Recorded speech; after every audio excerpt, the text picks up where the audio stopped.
দেখো আল্লাহর ওলিদের কোনো ভয় নাই, তাদের চিন্তার কোনো কারণ নাই। জোরে কোন সুবহানাল্লাহ।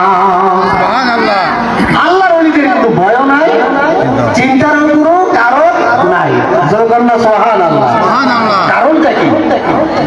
আল্লাহর ওলিদেরকে আমার আল্লাহ রাব্বুল আলামিন এত বড় পছন্দ করেন, এত বড় ভালোবাসেন।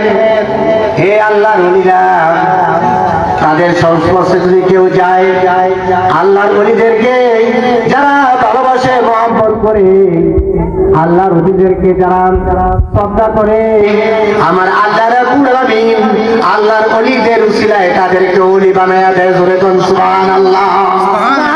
সেজন্য নামাজের মধ্যে আমরা যখন নামাজ পড়ি, সূরা ফাতিহা পড়ি কিনা? নামাজের মধ্যে সর্বপ্রথম স্টার্ট দেই সূরার মধ্যে সূরা ফাতিহা দিয়া, ঠিক আছে? ঠিক। সূরা ফাতিহার মধ্যে আমরা কি পড়ি? সর্বপ্রথম আল্লাহ পাকের প্রশংসা করি। কি বলি আমরা? আলহামদুলিল্লাহি রাব্বিল আলামিন। আমরা বলি সমস্ত প্রশংসা আল্লাহ তাআলার জন্য, যিনি সমস্ত জগতের পালন কর্তা। জোরে কোন সুবহানাল্লাহ।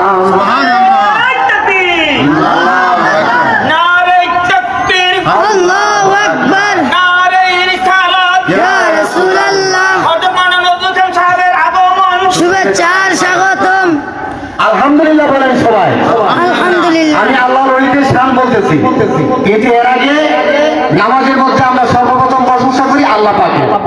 বলি সমস্ত প্রশংসা আল্লাহ তাআলার জন্য, যিনি সমস্ত সৃষ্টি জগতের পালন কর্তা। জোরে বলেন সুবহানাল্লাহ। কিন্তু আমার আল্লাহ রাব্বুল আলামিন তার হাবিবকে এত বড় মর্যাদা দান করেছেন, সম্মান দান করেছেন। আমার আল্লাহ বলেন, ওয়ামা আরসালনাকা ইল্লা রাহমাতাল লিল